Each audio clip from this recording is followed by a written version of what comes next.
Hello and welcome to Pluribus Unum's Fireside Chats. Not as good as FDR's, but hey, it's something. No major news keeping for this week other than just, again, generic ask questions for Q&A if you haven't already, if you want to, I don't know. Anyways, with that out of the way, let's get right into the news. First, a news story coming from the country of Burkina Faso.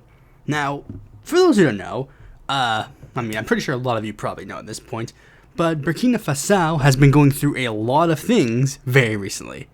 Not that long ago, there was a coup that happened in the nation, and the leader of the coup is a man by the name of Ibrahim Traoré. He became like the youngest leader of Burkina Faso.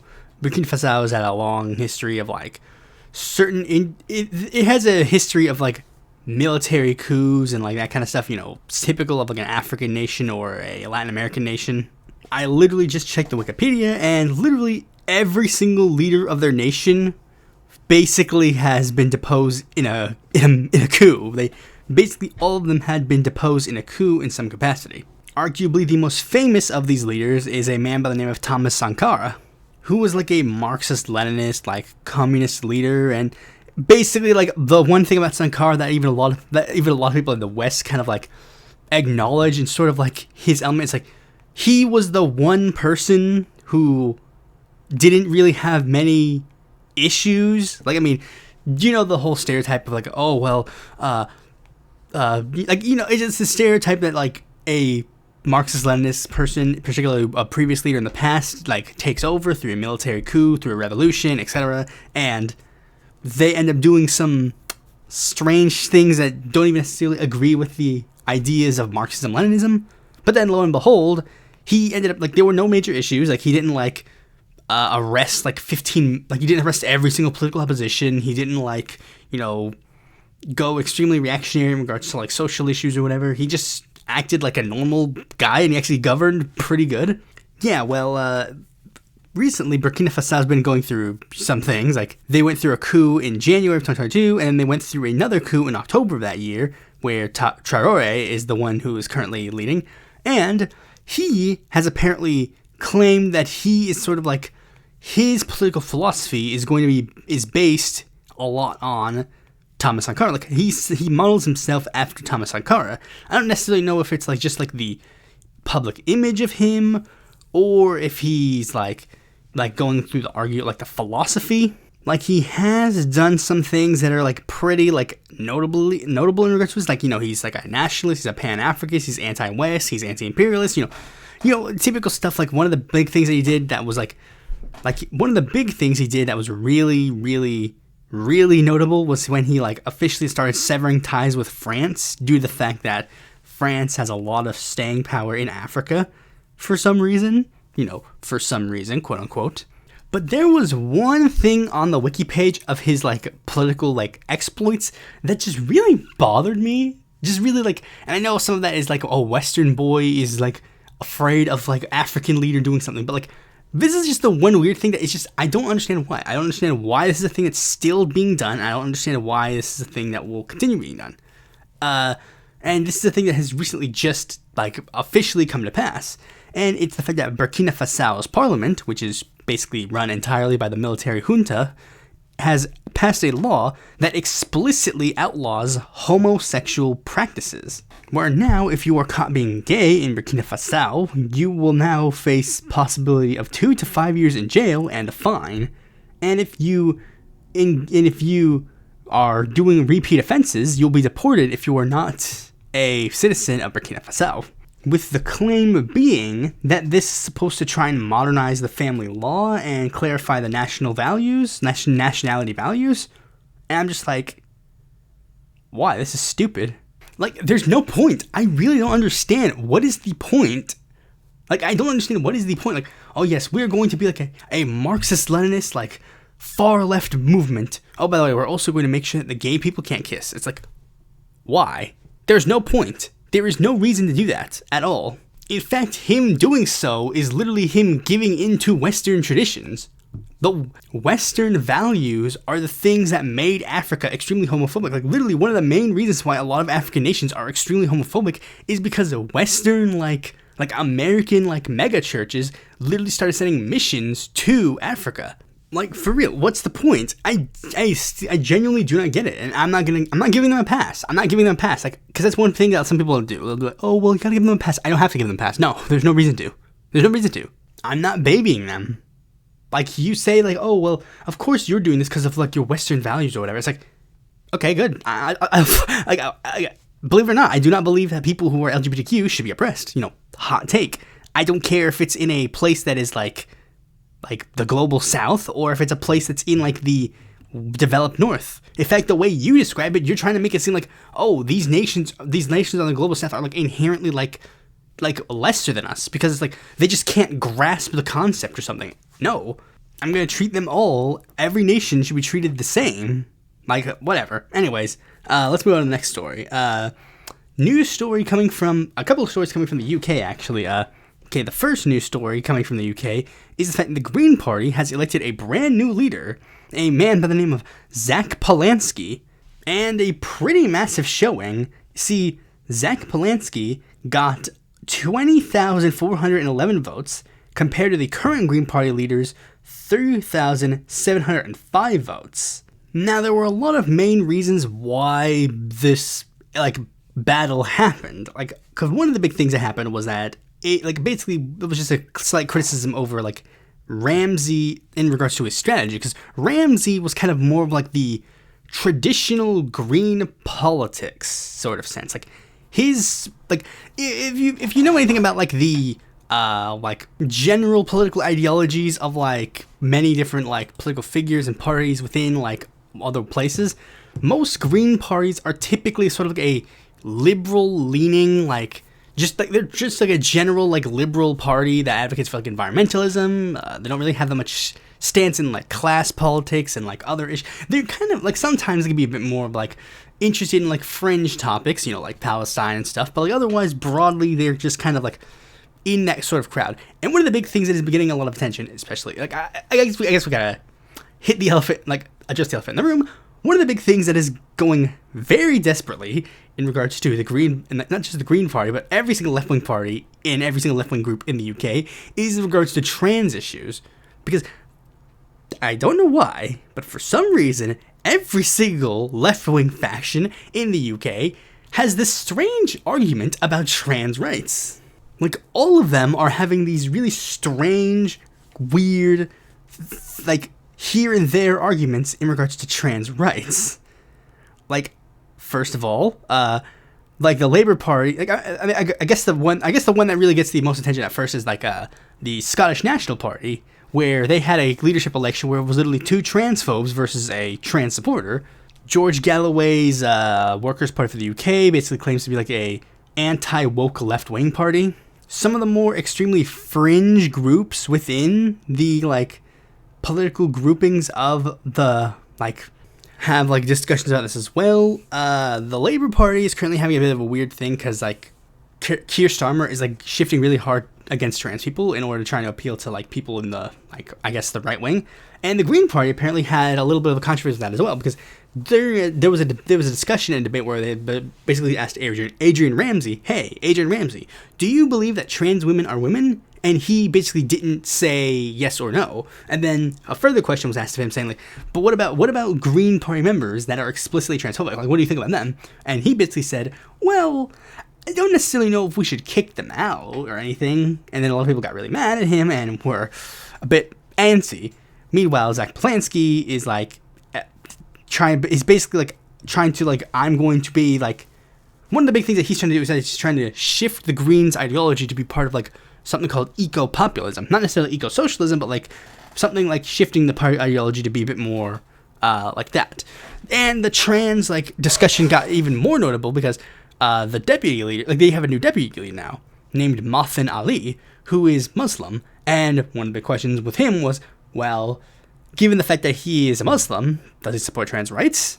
And basically, from what I've seen, he does. Like, he posted like a tweet like a week before the election, I think, where he basically like reaffirmed like trans people's rights. But then I think they dug up like some tweets of his where he said like, not necessarily know if he said like explicitly like transphobic things, or if it's just like they just get or if they're just being racist, but like the vibe that I got from like a random tweet that I saw was like, it seems like the best case scenario is that he's just a guy who doesn't really know that much about trans issues, but is willing to learn, which is like, fair point. Now, another question that has been boiling up is like, how is this going to relate to the Jeremy Corbyn party? Well, apparently Polanski's even gone so far as to try and say that he really, with the like elements of this like new idea of like eco-populism, he thinks it's in the best interest of the Greens and the new party, your party, would be like forming a, not necessarily a coalition, but like coalescing with each other. But again, not really like officially like saying we will be a coalition together, but like just like kind of like agreeing like, yeah, we'll be buddy. Speaking of, your party, the Jeremy Corbyn left-wing party, is apparently having like some slight issues now because one slight problem that has been a little bit concerning, but it's finally coming to a head. Okay, so one of the big things that many people don't really realize about like the Corbyn party, like, because like this is one of the big things. Like, remember, Jeremy Corbyn's new party is basically supposed to be him, Zara Sultana, 2 former Labour MPs, and 4 independent Muslim like MPs that were elected due to basically purely anger towards the Labour Party's position on Palestine. Shaukat Adam, Ibkal Mohammed, Ayub Khan, and Adnan Hussein. And this is again the thing, like, none of those other MPs were elected as explicitly left-wing candidates. They were elected as candidates who opposed the Israeli like genocide of the Palestinians. That's it. And I assume other local issues. Like, Ayub Khan used to be a member of the Liberal Democrats literally until like the year he ran as an independent. And as they are now finally actually trying to form a formal political party, these ideological divides are finally starting to get like a bit more noticeable. Like, sometimes they've said some things that have gotten people's attention. Like one of them, I don't remember which one of the 4, one of these 4 MPs, like, they explicitly said on Twitter, like, I never once identified as a socialist, I never once identified as a leftist, I never once identified as a progressive, like, something like that. They explicitly said, like, I reject that label. I've never used that label to ever describe my politics, ever. I don't remember who it is. Maybe if I could find it, I'll, like, quote tweet it on, like, Twitter or something. I don't know if any of you follow me on there or not, but, like, whatever. Like, basically nobody follows me on Twitter anymore. I don't really care. Like, I mean, I've removed Twitter from, like, the feed so that nobody follows me there.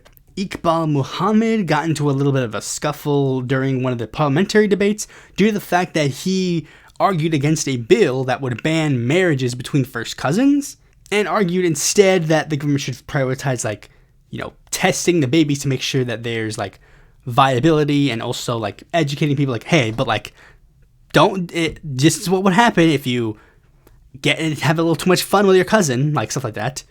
And, Adnan and Muhammad also voted against an abortion bill. Like, see, there's starting to be some, like, issues that are going around that are, like, kind of like, like, people are starting to notice, like, something's a bit interesting.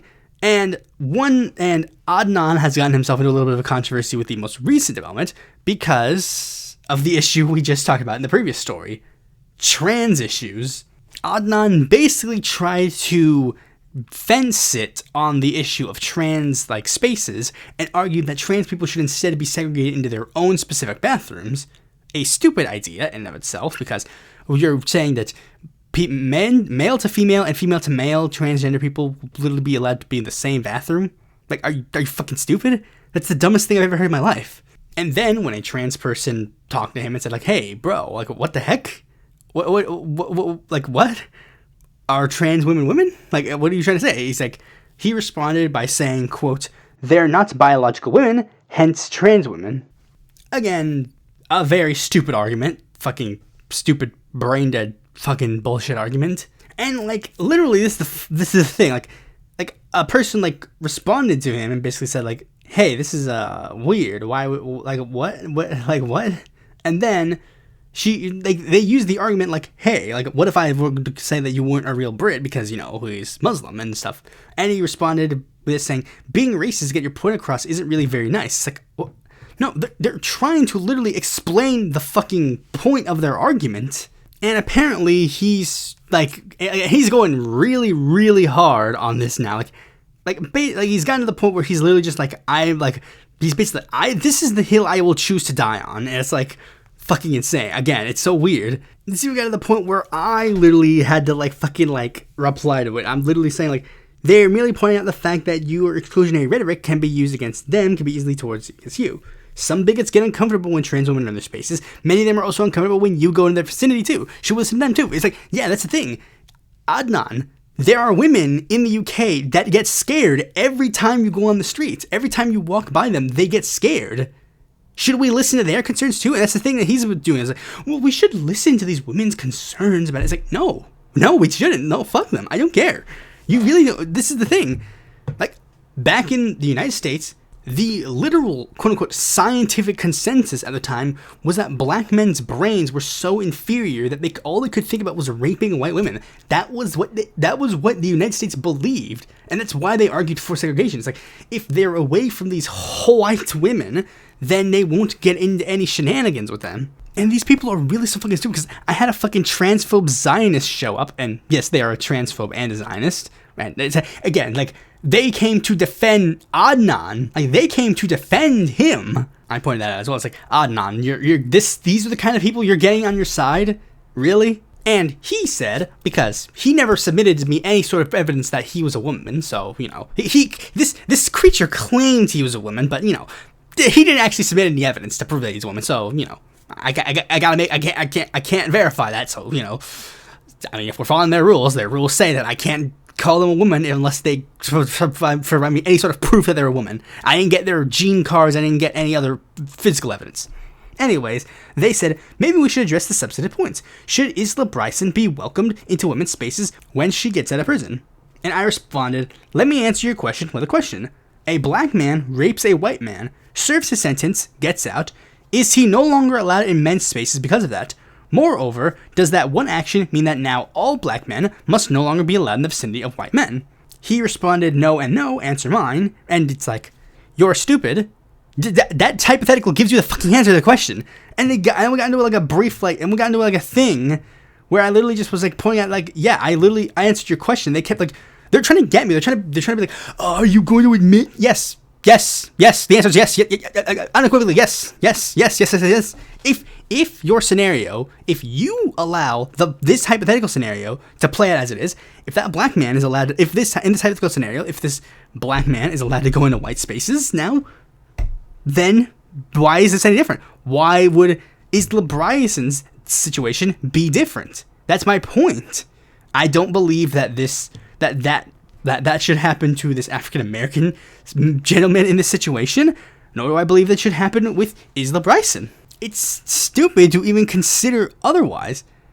And what's worse is, literally, Adnan is apparently one of the only other people he's the third member of that group that actually comes from the left. He wasn't a Labour politician, but he used to be a member of the Labour Party, and he left after Keir Starmer, became head of the Labour Party. And at this point, it's just fucking go back. Adnan, no. At this point, I just gotta be real. I know that they're probably gonna let Adnan in, and that's not really gonna dissuade me from supporting your party, necessarily, but I'm saying, I think they shouldn't let him in. If I were in the group, I'd say no. I'd say no to Adnan. Anyway, since we're talking about trans issues, let's talk about this issue. The Donald Trump Department of Justice is looking at ways to ban transgender Americans from owning guns.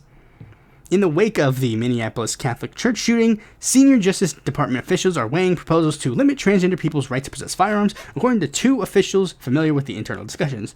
The talks, described as preliminary in nature, appear to build an idea that has gained some currency among conservative media since the Minneapolis shooting that killed 2 children aged 21. Most of them children. At the Annunciation Church, such a move would represent a dramatic escalation of the Trump administration's fight against the rights of transgender Americans.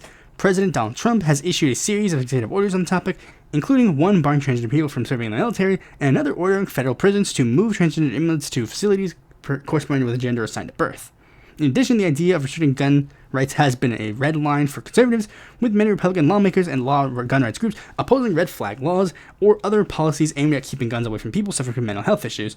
And this is the thing, This is a situation that has gotten super bad that even the NRA had to officially draft a response to that, saying explicitly, like, we reject any law that removes your ability to purchase firearms and get firearms without any actual, like, substantive, like, reason to do so.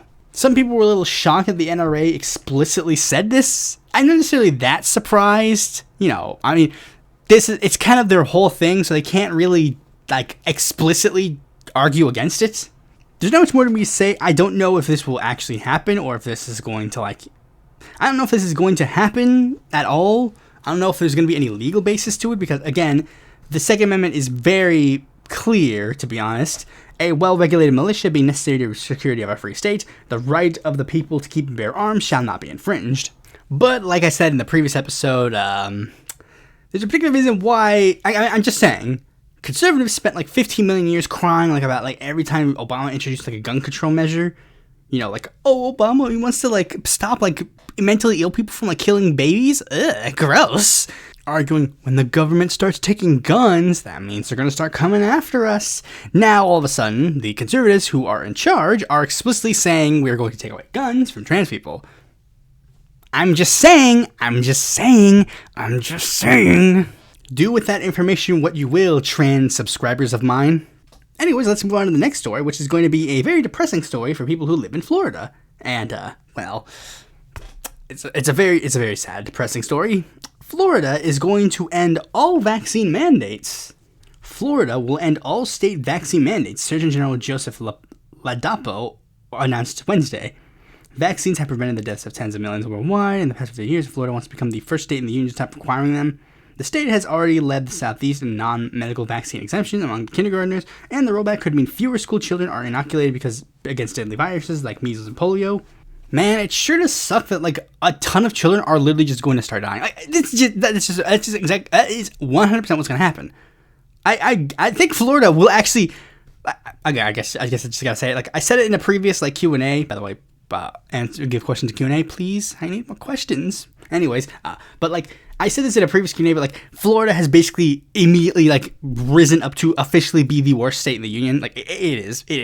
Like I mean, it used to be like fucking like one of the deep south states like Alabama or Mississippi, but like now it's like very clearly Florida.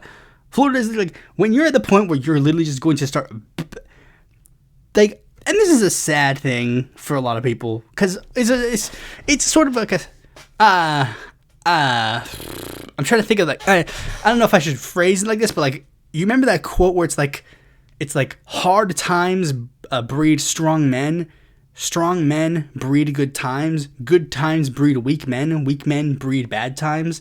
Like that's like a quote that a lot of people like do to like try and like emphasize like things like religion or like whatever, like things that like a bunch of like fucking losers like try to be like, oh, we're so cool, we're so amazing, we're big macho man or whatever.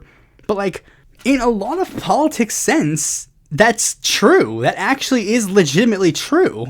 Like the Great Depression, the United States suffers like the worst economic situation that it has ever faced in the history of the nation. And it is so bad that even the milquetoast liberals have to be like, okay, we have to actually start changing things up drastically, or else we are going to suffer drastically. We need to actually do something big. Could they have gone bigger? Absolutely. They could have been socialists, but they even for liberalism, they did a lot. And then immediate aftermath, basically everybody in the nation 100% agreed. Like, we need to keep these systems in place. We need to keep Social Security. We need to keep like Glass-Steagall. We need to keep all this. Like, they're like literally to the point where the Republican opposition party that hated Roosevelt desperately, Eisenhower literally said, when I get into office, I'm not touching any of those things. We need to keep these around. Even to this day, Republicans will never run on, I'm cutting Social Security, I'm cutting Medicaid, I'm cutting Medicare. They will never run on that. And then, after World War II, we had the post-war economic boom, which again coincided with also, a strong welfare state, which, and, also included things like high taxes on the rich. And naturally, that era was like a very prosperous era in the nation. If you were white, but like the racial element is a separate issue. This is just purely like on that kind of level. But like Then we get to a situation where it's been a while, 80s, 90s, it's been a while since we've had all these rules and all these. Well, a couple of the politicians probably were around in the time period. Like, a lot of the politicians that are around nowadays were like kids when it happened. They barely remember it. Some of them were, of course, adults when it happened, but like they were like kids, and like the average voter now is literally just people who like were literally like a lot of the voters at the time weren't even born during these hard economic times, and due to that fact, a lot of the cultural consensus has disappeared. Now all of a sudden we start thinking, why do we have this rule? Like, this rule, it's not needed anymore. What's the issue? So we're like, you know what, maybe we'll get rid of it. What's the worst that could happen? And then immediately, we get proven why that rule needed to be there in the first place. It happened with Glass-Steagall. Bill Clinton cut it, and then it led to the Great Recession. It's like, man, if only there was a law that actually would have fixed the situation before it happened. A lot of conservatives, especially black conservatives, actually overwhelmingly try to like get rid of things like the Civil Rights Act of 1964, because people are like, we've had these on the books for so long, there's no reason to have them anymore. Racism is done. What do you think is going to happen the second that law is off the books? It's going to immediately backfire. Like, over and over, like, they are able to convince a bunch of, like, bumfuck poor rednecks that cutting Social Security is a good thing. That is a strange situation. And a lot of these guys are on Social Security, are on all these social programs, welfare, food stamps, SNAP, like all that kind of stuff. They are all on it, but they don't realize anything. And they're able to be convinced by people who, because they are so reliant on this thing, they really don't even understand, and they're reliant on it. It's become so complacent that it's just too intrinsically linked to them. Anyways, let's move on to the last news story, and this is an interesting one. Okay, so, this is basically an announcement that Justice Democrats has launched their second non-incumbent primary bid this cycle. And they've picked an interesting target. Jimmy Gomez.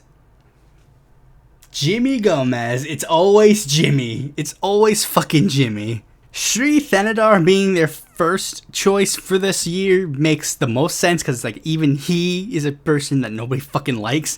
But this one is very fucking fascinating, because like, there's a good chance you all know this, but Jimmy Gomez has been a fucking target of the left for a while. I still don't even necessarily know why really that much. I've heard that he's like apparently very corrupt. That's basically all I've gotten. I think it's particularly like private prison funding that like got a lot of people's attention on him. Ironic considering like when he first ran, he was kind of seen as a candidate that was kind of like the candidate that was like of the left. Like he was endorsed by Our Revolution, but like Bernie Sanders got involved in basically all of the like primary bids in that time period. Like he got involved in all the Senate special elections for the House at the time. I think he got involved in Ossoff's bid for a little bit, and he got involved in the Montana one. But like regardless. But ever since then, he's been a target of the political left, like really hard. First, in 2018, came Kenneth Mejia, who ran as a Green Party candidate. Then in the ensuing 3 races, David Kim was the candidate that ran against him, who basically, like, got, like, involved in he basically, like, kind of, like was the Kenneth Mejia candidate. Like, he got involved with like Kenneth Mejia's bid when he first ran, and then when he's like, "Hey, I'm gonna run this time," and Kenneth is like, "Yeah, sure, you can run. Yeah, you do it. You're pretty cool." And the race, each of those races were interesting in their own right. Like first, Kenneth Mejia became like the most prominent like Green candidate in a while, and one of those races of fucking 2022, like. David Kim was so close in that race that actually, like, it took like a week before the results were officially counted. Like, it took a result. It's like, it was pretty close, actually, like, and it was like 51-48. It was like really close. But this time, they were endorsing the former president of, the historical Highland Park, Angela Gonzales-Torres, and David Kim has even said that I'm not running, I'm endorsing her. So it's like, I'm like, this is actually a big thing. Like, you see, because like this is one of the big things that is like a slight problem. Like, you see, David Kim like Kenneth Mejia and David Kim sort of had like different, like, to analyze the race, because this is one that is actually pretty possible. Like, I mean, you might say, but you lost like a million times over. Yes, but hear me out. Okay, so Kenneth Mejia, of course, didn't really get momentum because he was a Green. He officially ran as a Green Party candidate in that election. David Kim was able to run as a Democrat and get more people into the fold, and was using the Kenneth Mejia like momentum that was already built to kind of get the attention. So like he already had like sort of like the local race, and they ensuing ones they kept that local momentum going. The small problem was there wasn't any like broader national coalition building with David Kim. I mean, just as Democrats, if they probably endorsed one of his previous bids, then maybe he could have actually provided like some momentum there. However, hindsight's 2020, so, you know, whatever. Maybe this one will work. I think she's a good candidate. The first thing I checked was, of course, her Israel stance, but she was already endorsed by Track APAC, so I was like, okay, you know, she's good on Israel, so we're good. Anyways, with all that out of the way, let us move on to the main topic of this video. 84 years ago to this day, a man named Bernard Sanders was born. Man, in those 84 years, he's done a lot. Civil rights activist, Burlington mayor, United States representative, United States senator, and two-time presidential candidate. And despite what some people would believe, Bernie Sanders would forever change United States politics. Socialism is finally a somewhat acceptable term in the United States, to the point where some of the largest political figures in the United States are socialists. Bernie Sanders and AOC are some of the few popular politicians in the United States.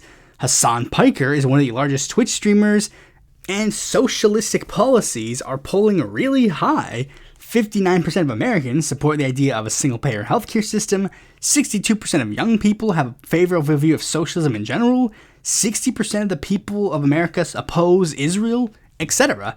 And all of that stems from Bernie Sanders saying some pretty benign policies back in 2016, running against one of the least popular Democrats imaginable. For real, it is actually somewhat insane that Bernie Sanders was able to get a lot of people's attention purely from, like, again, saying some pretty benign policies back in 2016 or so. Like, bro, the thing that got my attention on Bernie Sanders was the fact that he supported marijuana legalization. It's like, yeah, it was like him saying like that and saying we shouldn't spend too much money on foreign wars. We should focus on peace. And, you know, if people are sick, they should be able to go to a doctor without having to pay millions of dollars for it.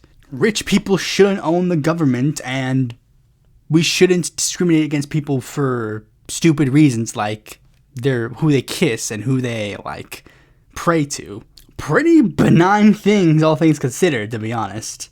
And this has actually somehow led to one of the most radical political eras of the United States. Like, Trump is obviously attributed to the right-wing bend of things, but Bernie is very much attributed to the left-wing style of things. And the movements have even gone so radical to the point where it has even extended beyond what these two figures even originally stated. Remember, back in 2016, Trump was one of the few Republican politician that was basically just like, fuck the gay marriage issue. The gay marriage issue is done. There's no reason for me to discuss it anymore. And now he's one of the, like, members of the conservative, like, groups are, like, actively just saying, like, yeah, let's fucking repeal the gay marriage bill now.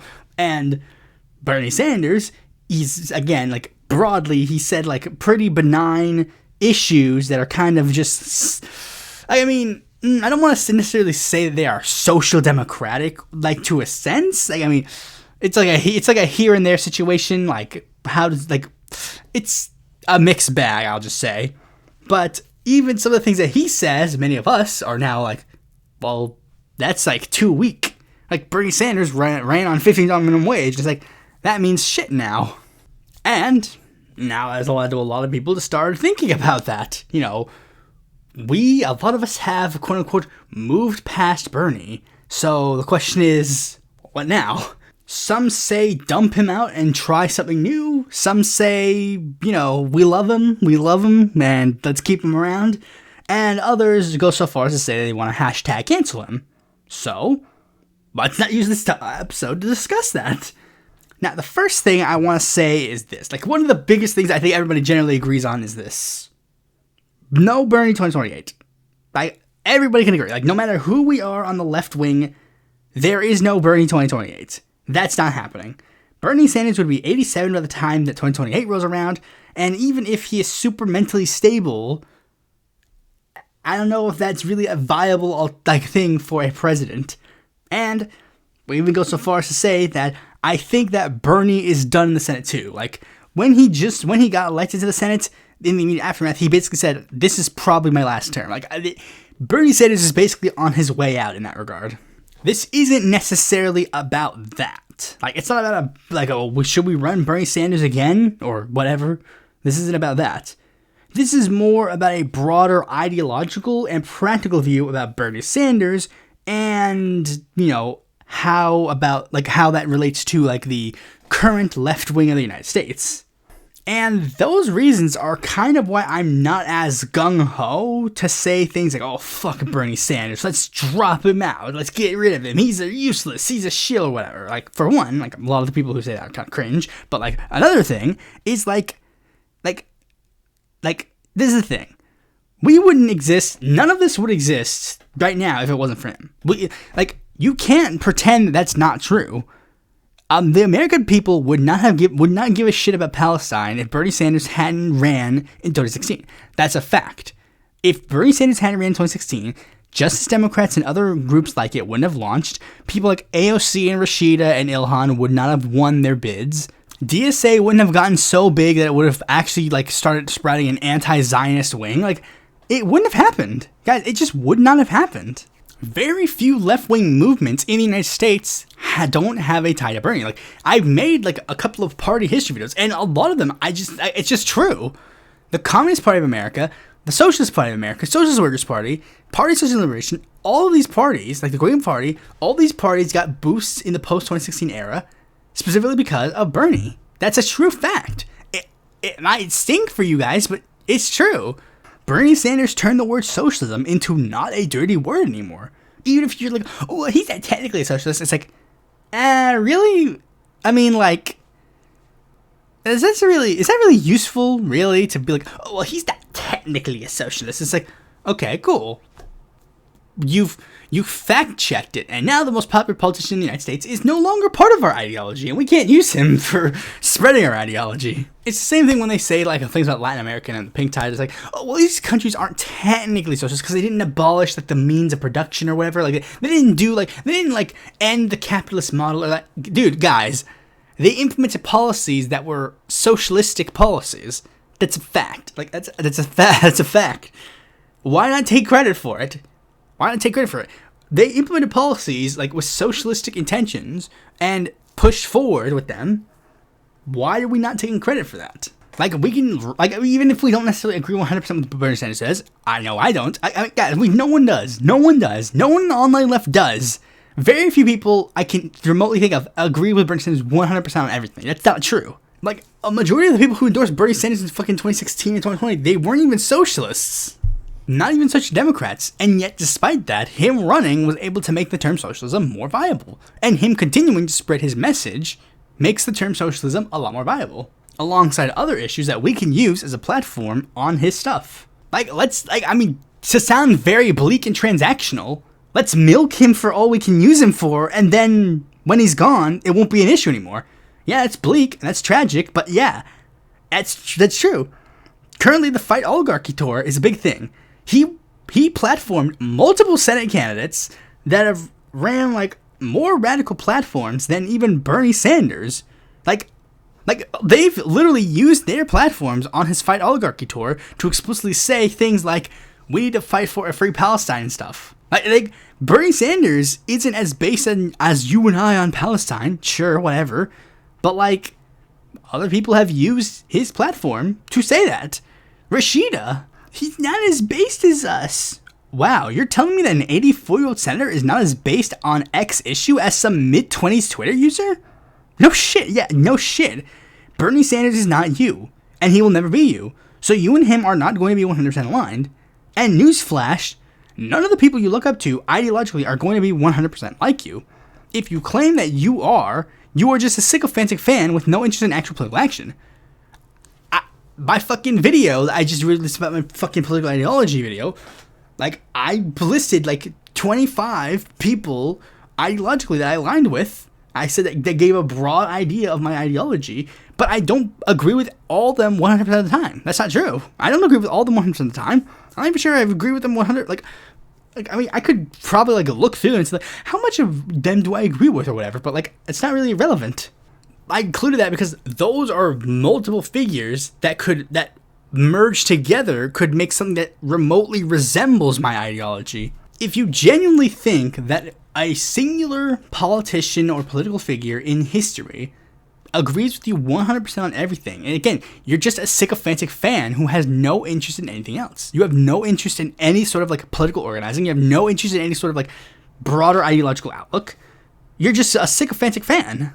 You have to be able to criticize the figures that you like and whatever. Like, figures you like, did they get something wrong? Yeah. All the people that I listed in that fucking video, they got issues wrong. Martin Luther King Jr. was a pro-Israel guy. So was Vito Marcantonio.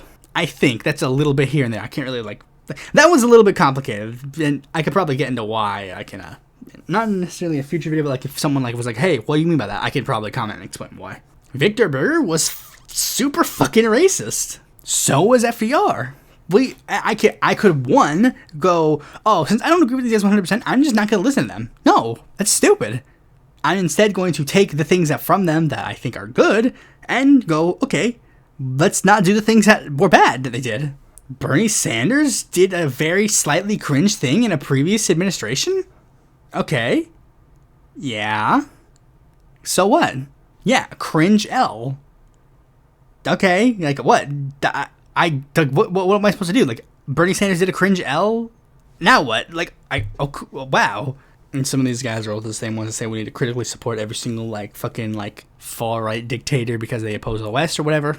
And this is stuff that's been brought up since Bernie Sanders' election. It's like, guys, you really think that you bringing up the fucking Yugoslavia bombing is, like, some big thing?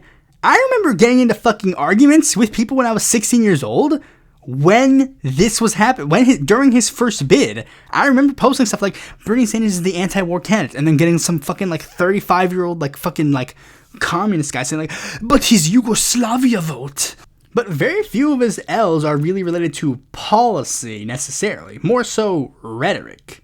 Bernie Sanders won't explicitly call out Hillary Clinton for her emails, but he would also, in that same vein, call for political figures to be more transparent about their, like, stuff. He wouldn't say the Democratic Party rigged the election against him, but he would call out party politics for being corrupted by big money and, you know, how the big party, how that works. He wouldn't explicitly say hashtag free Assange, but he'd also be very loud and about, like press freedom. But the biggest one that I see nowadays is, like, Bernie Sanders doesn't, like, criticize Israel enough. Like, and this is, like, a thing. This is, like, a very, like, I just find the criticism a little explicitly strange. Like Bernie Sanders will say things like, quote, the extremist Israeli government is using mass starvation to engineer an ethnic cleansing of Gaza. Then he'll also say things like, the US must not be dragged into Netanyahu's war against Iran. But he usually stops at that, when people argue he should go further and critique Israeli society proper, or should also at least blame a vast majority of the Israeli government and not just Netanyahu. You know, bring up that, oh, well, 80% of Israelis support these actions, or like, well, previous left-wing governments of Israel have done bad things. And here's the thing. This could be me being too charitable to Bernie. I can acknowledge that. But also, if you know me, you know that I have done significantly more criticizing of Israel and, like, everything than Bernie. Like, I passed the litmus test in that regard. But I think similar to those previous things that I said in regards to, like, Bernie Sanders and, like, Assange and press freedom, that kind of stuff, I think it's more of a semantics thing. Like, Bernie Sanders says, like, the extremist Netanyahu government because Netanyahu is the prime minister of Israel. Like, he says, I don't want the U.S. to be dragged into Netanyahu's war with Iran because Netanyahu is currently the guy goading the United States into war with Iran. If Yair Golan was the prime minister and was doing it, I'd hope that he wouldn't give Yair Golan a pass. And along that same vein, Bernie Sanders has also called for the end of Israeli occupation back in 2017. He has frequently stood in solidarity with Hadash leader Ayman Odeh, has backed many anti-Zionist, pro-Palestine, anti-genocide candidates in many elections: Nida Alam, Sushila Jayapal, J.R.N. Rugenberg, Zorha Mamdani, and has actively pushed many legislative action against Israel. He pushed for a ban on arms to Israel this year.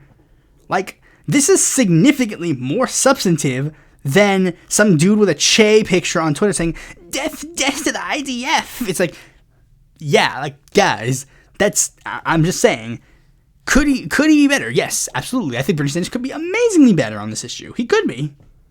But I think they're really underselling, like, all the things that he actually does on this issue. And even in the weaknesses that he does have on this issue, he offers a platform to people who are more radical than him on his fight oligarchy tour.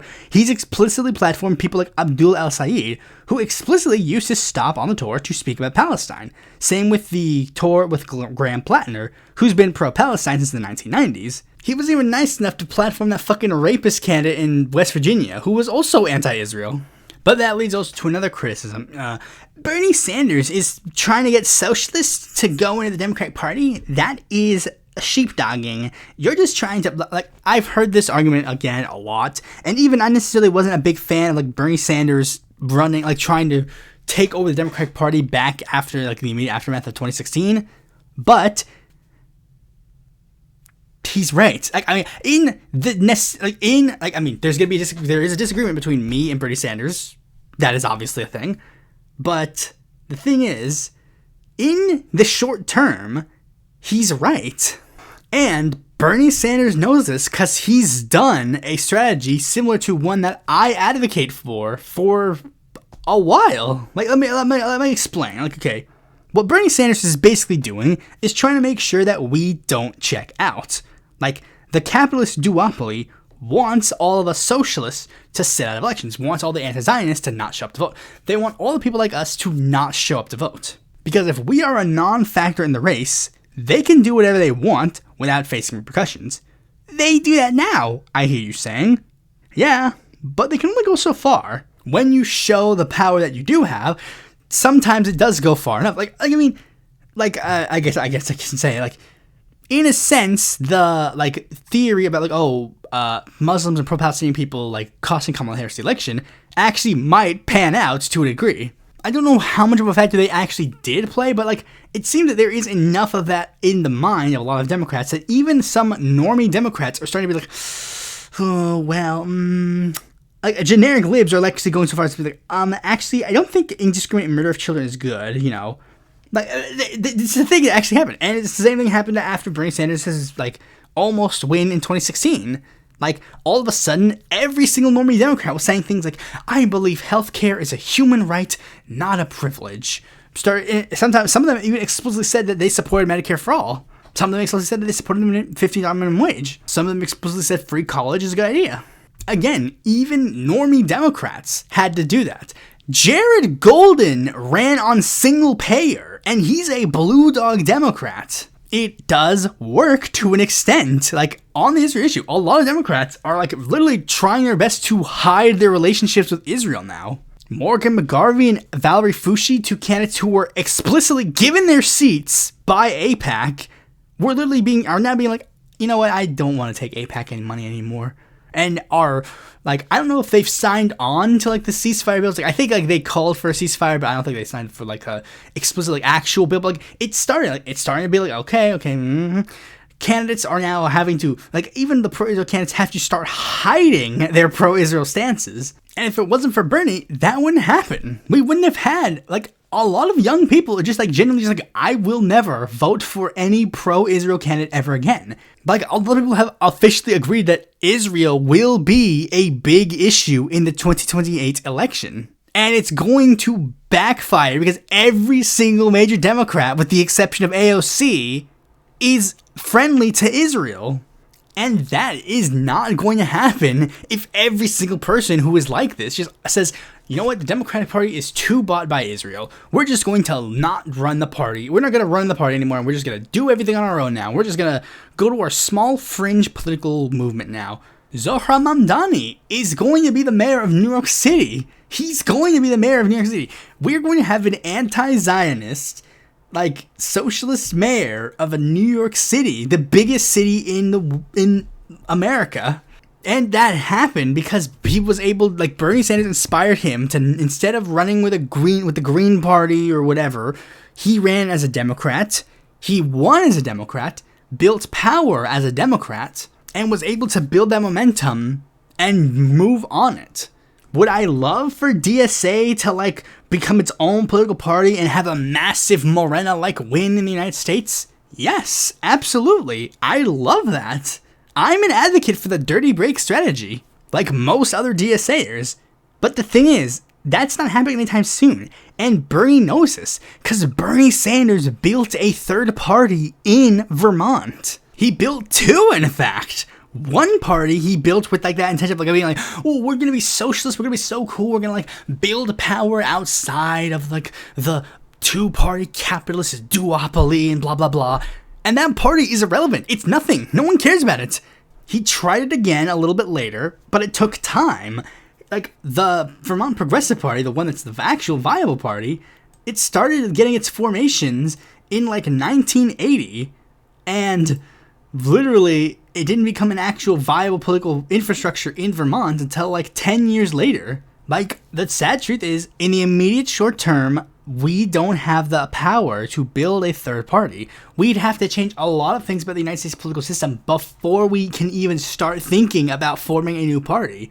So the only course of action would literally be, like, an AOC 2028 and, you know, some DSAs down the ballot, like, running and, like, getting electoral reform and, like, Green New Deal, Medicare for all, that kind of stuff.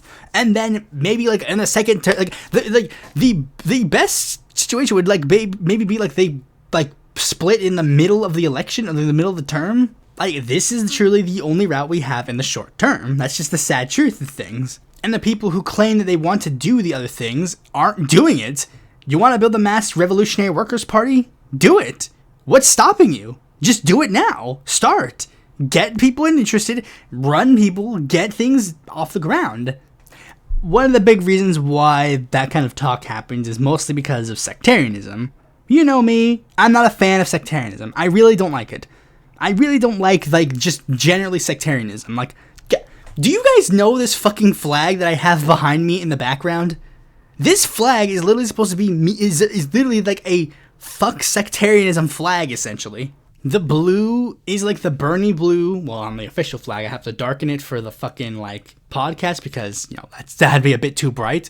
And the red is, of course, you know, like, the more revolutionary color of it, of, like, left-wing politics. And it's supposed to be, like, that's sort of, like, how I literally feel about, like, left-wing politics. Like, I guess you could call it, like, revolutionary-minded reformist actions. I don't know how you'd phrase it. The infighting really gets us nowhere. The point is, it's like, we are not really in any situation where we can start, like, quibbling with each other over, like, specific things. And a lot of the times, the sectarianism is not like that. Like, I mean, there can be sometimes ideological, like, debates that are, like, actual relevant discussions, but there are a lot of times where it's literally just contrarianism to what is perceived as popular. There's the belief, oh, Bernie Sanders, AOC, DSA, they're not enough. Ergo, we gotta, like, work against them. We gotta fight against them because they're not as good as, like, they should be. Ignoring the fact that there's, like, a million differences between many of these things. Because it's one of the big things. It's like, comparing these three are, like, not necessarily the best comparisons. Like, there's, of course, again, ideological overlap between these three. You know, AOC is a DSA member. Bernie Sanders spoke at DSA a couple of times. DSA's endorsed both of these two in the past. They all identify as socialist, and specifically democratic socialist. They've been critical of Israel, you know, but, like, there are lots of here's and there's that are various differences. AOC is not explicitly a Zionist, I don't think. DSA just voted to be anti-Zionist organization. Oh yeah, and by the way, DSA is not a person, it's a organization. If your criticism with the organization is that it's not good enough, would the solution not be then to join them and make them better? Like, I think that's a bit more useful than running with a tiny little fringe political cult that runs a presidential bid every 4 years and does literally nothing outside of running a book club otherwise. Like, literally, DSA is the largest political organization for socialists in the United States. No other organization comes close to it in the modern day. The Socialist Party of America had its peak membership of 113,371 opposed to DSA's 80,000. But yeah, no other organization comes close to this day. The generous estimate gives the Communist Party 20,000 members, not the 75,338 members they once had. But that's giving them like a liberal estimate. If we want to give them like the official, like real estimate, it's pretty much lower. It's significantly lower. I think it's like the low number is like around 5,000 or 8,000 members. The second, but if we wanted to go by that, like the second largest social organization in the United States after DSA, if we were to go by like numbers that are kind of generally consensus, it would be the Socialist Party USA with 9,500 members. Yes, you heard me right. The second largest socialist organization in the United States has 9,500 members. Again, DSA has 80,000 members. Oh yeah, and by the way, the Socialist Party USA, they were only able to get like 367 of them to turn out on election day. Clearly, one version of socialism is more popular than the other. I mean, the Party of Social Liberation, if you guys are watching this, you guys are supposed to be democratic centralists, right? Your idea is like, oh, we all like are together, and then like the most votes, we all join the party line. If that's the case, shouldn't you guys join DSA? Because you guys are clearly losing the debate. I'm being somewhat facetious in that. Now, some people might say that, oh, you're just saying this because, you like Bernie, and like, you don't want people to criticize Bernie. No, that's not why.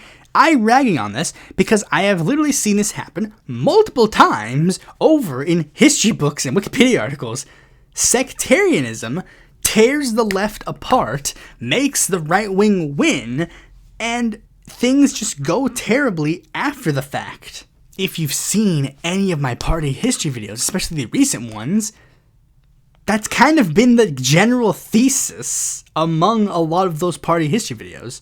The Socialist Labor Party was the first socialist party in the United States of America, and it fell apart because literally they had such high standards of themselves that literally everyone else was seen as inferior to them. And they just were like, no, we're not interested in having any discussions with anybody. The anarchists, no. Communists, no. Socialists, no. Fuck all of you. You guys suck. And due to that fact, they basically crumbled into irrelevancy. The Socialist Workers' Party is merely a shadow of its former self due to various factional infighting, and they are so bad that they literally cheerled imperialism when the group got its biggest outing due to anti-Vietnam War activism. The Socialist Party of America had a lot of factional infighting that led to the party to start losing momentum. The Communist Party was extremely viable in the late 30s, but as soon as they got word from the guys in Russia to stop coalition building with the Popular Front, it all came crashing down. Mas and Evo Morales didn't think Arce was left enough. Now Bolivia has had to be governed by a fascist. And the most egregious example is that Social Democrats and Communists in Germany were too pissy to put away their differences that the Nazis ended up taking over. In before people go in the comments and be like, but the Social Democrats killed Rosa Luxemburg. Or the Social Democrats say, the Communists said that the Social Democrats are the worst candidates than the Nazis. Ladies, you both fucking sucked and you dropped the ball. Just try to prevent it from happening again and we can move past the fucking pettiness. Did you seriously call Rosa Luxemburg's death pettiness? Yes, I did. Guys, I'm sorry. I've said this before and I'll say it again. I don't fucking care. You guys, the fact that people literally unironically use Rosa Luxemburg to like defend the fucking Holocaust is insane. And it's like, wow. And now I fucking hate Rosa Luxemburg and I've literally read nothing about what she stated. Good job, guys. But believe it or not, hot take, also, I would have, if I were in the room with the Social Democrats, whenever they did the fucking Rosa Luxemburg thing, I would have been like, hey guys, maybe don't do that. You know, just a thought, just a hypothetical. Maybe don't kill her. You know, maybe we could possibly, like, work with these guys on some things. You know, just a hypothetical situation. And I know what some of the people might respond with. No, you don't understand. All those things, those are bad. But this is different. Really? You guys really think that's like a fucking winning argument? Do you think these guys didn't have legitimate critiques too? Like, I've seen one of the fucking hilarious things, because, like, not just that, I will see people who unironically try to literally compare Bernie Sanders and contrast him with a different political figure, usually one from around the world or maybe in history, to, like, try and, like, give a praise to that other figure while denigrating Bernie Sanders, trying to say, like, oh, well, Bernie Sanders, you know, this is why he's different. But meanwhile, they make the strange choice to choose figures that literally suffered the same metaphorical flogging as Bernie Sanders does. Why can't Bernie Sanders be more like Eugene V. Debs? Bernie Sanders is explicitly inspired by Eugene V. Debs, and also Eugene V. Debs was explicitly accused by many of the people to his left about being a fake lefty. Why can't Bernie Sanders be more like Martin Luther King Jr.? Martin Luther King Jr. was accused by people like Malcolm X of capitulating to white liberals and sheepdogging them away from radical political action. Why can't Bernie Sanders be more like AMLO? AMLO was accused of being a fake leftist by Subcomandante Marcos. Why can't Bernie Sanders be more like Lula da Silva? Lula da Silva's also been accused of capitulating to right-wing forces within, like, the Brazilian, like, groups. Like, Dilma Rousseff was, like, people criticized him for, like, endorsing her over, like, other left-wing candidates. And they also got mad at him for, like, having, like, some more conservative people, like, as, like, his running mates in certain other elections. But one of the biggest ones that has been hilarious, especially, is, like, a lot of, like, people in the West, like, a lot of people here are, like, really explicitly hardline and trying to separate Bernie Sanders and Jeremy Corbyn. Like, they put Jeremy Corbyn on this amazing pedestal because he's, like, better on Bernie Sanders on certain issues, you know, particularly things like Israel, Palestine, that kind of stuff. But right now, Jeremy Corbyn is being faced with possible, quote-unquote, cancellation because he has refused to state if his party will be explicitly anti-Zionist. And think about that. Remember, Jeremy Corbyn is significantly, I will acknowledge this, Jeremy Corbyn is significantly better on issues like Israel and Palestine than Bernie Sanders is, at least in regards to ideological viewpoints on the issue. And we're at the point where now he is getting canceled for literally the exact same reason that Bernie Sanders is being canceled. When that is the world you live in, maybe we're not living in the point where we're living in reality. Now, I know there's some people who are going to try and take this out of context or just whatever, but let's insert the typical, you're still allowed to critique Bernie Sanders here, because some people are going to interpret this as, like, me trying to, like, you're just hero-worshipping Bernie. No, I'm not. I'm not hero-worshipping Bernie. You're fucking stupid. One of my main criticisms is a lot of these, like, people who are quote-unquote far left are that they are extremely hero-worshippy. And I literally just fucking call out, like, the fucking, like, hero worship of Evo Morales, like, a little bit ago. So it's like, I've critiqued Bernie Sanders in the past, present, and I will continue to do so in the future. Like, right here, I'll give some criticisms. Bernie Sanders, you pulled your punches a lot. Like, I mean, it was kind of, quote-unquote, noble in a sense, but, like, you pulled your punches on a lot. Like sometimes you just didn't have to. Like, I mean, why did you, like, I mean, the Hillary emails thing, that was kind of legitimate. Like, I mean, you could have, like, explicitly called out Hillary Clinton's emails. Like, I mean, why? Why not? But your, like, punch pulling, like, it didn't extend just to that. Like, it was also, like, when Bernie Sanders was basically, like, forbidden because, again, like, when he ran for president in 2016, socialism wasn't as nice of a word as it was now. So he had to, like, literally, like, every time they'd be like, oh yeah, this socialist country, and he had to be like, oh, well, my policies are not going to be like this country, even if the policies of that country were actually good.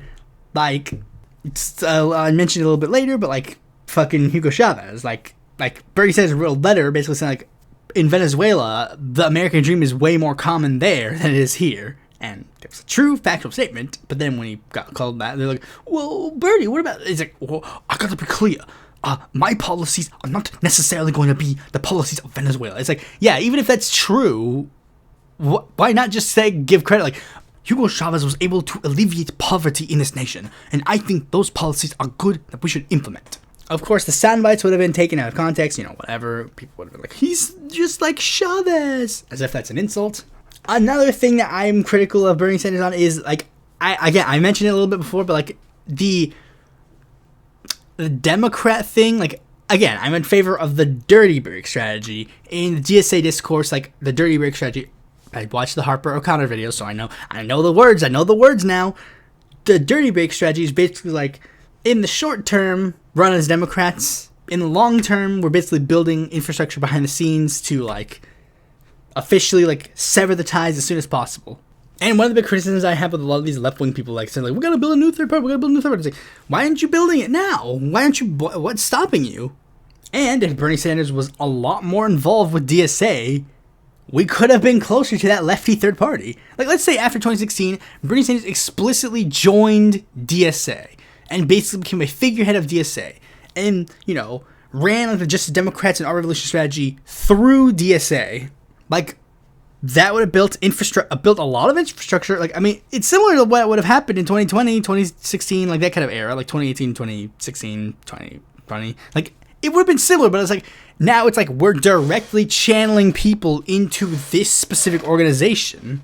That way, it's like we're already building infrastructure, literally party-wise, in DSA. Rather than the current strategy that is basically just like, join, like, Our Revolution, you can't even really join Our Revolution, really, I don't think. Or Justice Democrats. You can't really join them unless you're, like, actually trying to work as, like, a consultant or whatever. But it's the point that's more of, like, just, like, the actual specifically electoral route. But if this infrastructure was already being built, we could have been already on the road to getting that lefty third party, maybe by 2024. At the very least, it probably would have been ready by 2028. But this is, again, purely relying on the fact, like, I mean, the one criticism I can give to my own, like, ideas, like, how do I know that specific strategy could have yielded the same results as the strategy that Bernie Sanders had at the time? But again, like, that's just wishful thinking. I would have liked that. Why did you say BDS was anti-Semitic? And why have you not retracted that at this point? And why the fuck did you vote for Rubio? Like, that will never not piss me off. Why the fuck did you vote for Rubio? Even if you knew he was going to win, why not just, even at the very least, abstain from the vote? Why did you choose to vote for Marco Rubio? Be that as it may, Bernie Sanders is still the most successful left-wing thinker in the United States. And it's basically no competition. Can you honestly...